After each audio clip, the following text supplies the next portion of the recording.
This is your daily real estate syndication show. I'm your host, Whitney Sewell. Today, I hope you enjoy some of our most downloaded episodes on passive investing. Our guest is Maurice Philogene. Tell me about your path though to financial freedom and let's go through kind of your growth through this real estate business a little bit.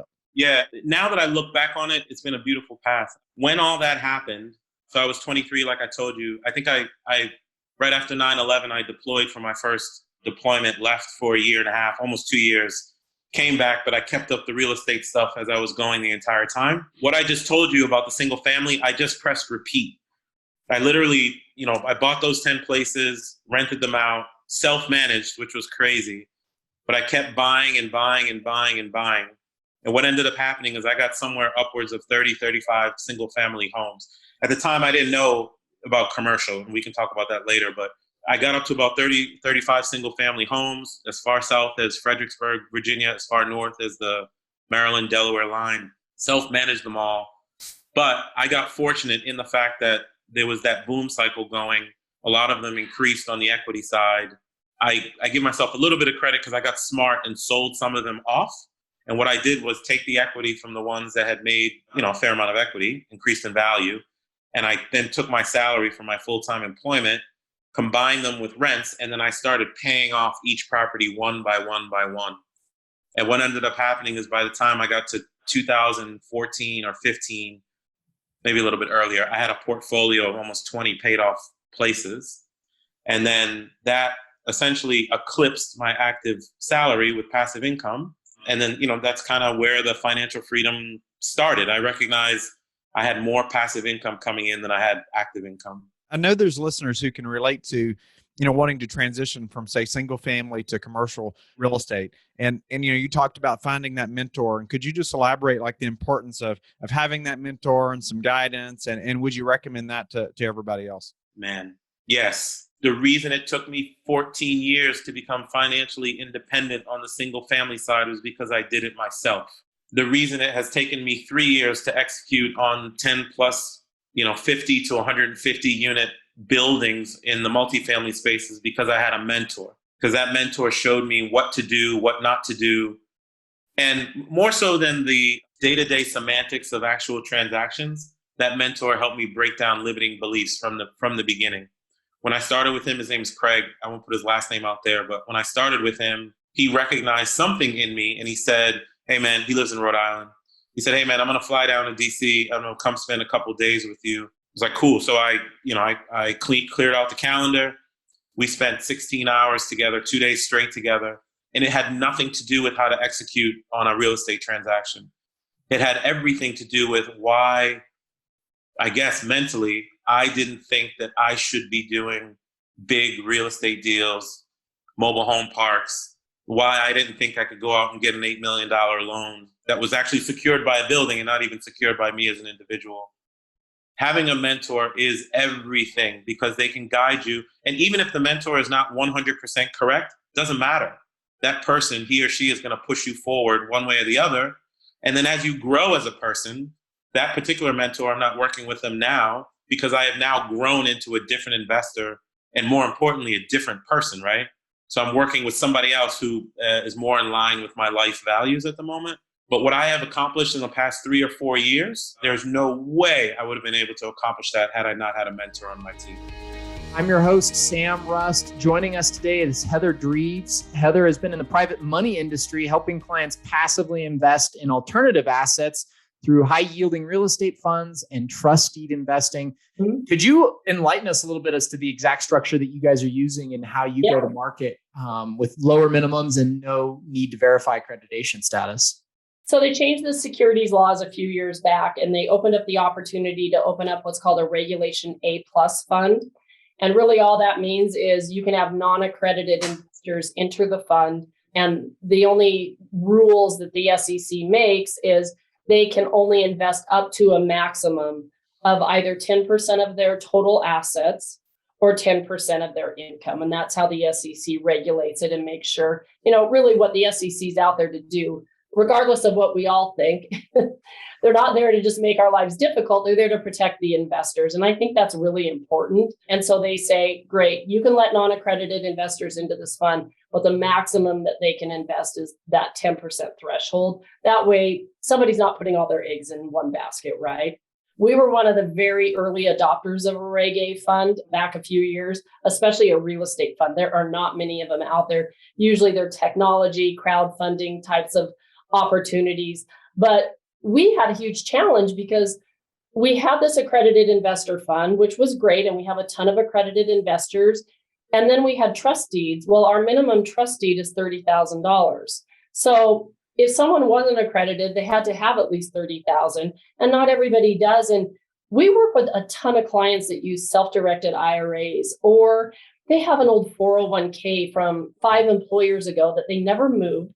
And we're thinking to ourselves, what a great opportunity for small dollar balance IRAs, 401ks. I had a guy today, he bought a trust deed from me. He called me this morning and said, I've got $5,000 just sitting here. Can I just put that in your fund? So these small dollar balances, that's what this fund was really open for, because we wanted to give that opportunity to invest and create wealth to everybody, just not high net worth individuals. And so we opened up what we call the Circle of Wealth Fund 3. It has a minimum of $1,000. And like I said, you can go up to 10% of your assets or 10% of your estimated income in $1,000 increments. It's got a tie-up period of a year, so they have to stay invested for 12 months. And the really neat thing about both of our funds is they can actually reinvest their earnings. So they're really just compounding it. And that fund pays out monthly. So it's been targeted and hitting 8 to 10%. But when you're compounding your earnings, it probably is an additional 0.5%, because you're just rolling those earnings right back into your equity and growing that every month. Our guest is Trevor Thompson.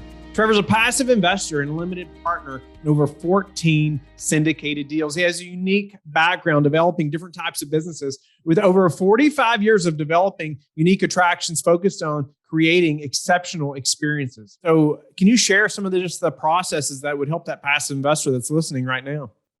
Yes. The most important thing is for you to spend time and find the right person that is the sponsor of the deal and connect with them. The more I've done it, the more I realize that the lead sponsorship team, when I look at investing now, that is my first criteria.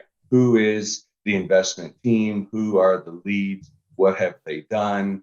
How have they connected with me? Do I possibly have a future to either invest with them more or get to the next level to where they would bring me on one of their deals when I fill the role? And so to that end, I've done a lot of volunteering, as I'm going to call it. So one of my projects that I invested very early on, they were really struggling and I had some time. COVID had furloughed me.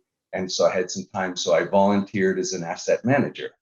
And what happened was they had an asset manager across their portfolio. So I thought, okay, I'm going to learn from him. Well, they dismissed him a few days into my tenure of doing that. And then 3 weeks later, they fired the property management company.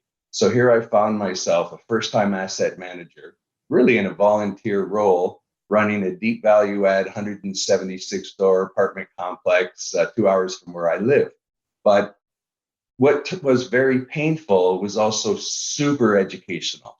I mean, I basically thrown into the deep end and I learned a ton. And then of course, everything got more complicated. We had a pandemic roll in.